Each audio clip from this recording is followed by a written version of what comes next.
Linking your bank account to Anthropic Claude can streamline your transactions and improve your experience. Follow these simple steps to set it up. Step 1. Open the Anthropic Claude app. Launch the Anthropic Claude application on your device. Ensure you are logged into your account to access the necessary features.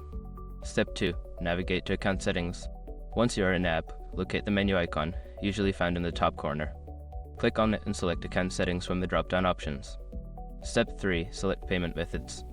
In the account settings menu, look for the payment methods section. Click on it to view your current payment options and to add a new bank account. Step 4. Add bank account information. Choose the option to add bank account. You will be prompted to enter your bank account details, including the account number and routing number. Ensure all information is accurate to avoid issues.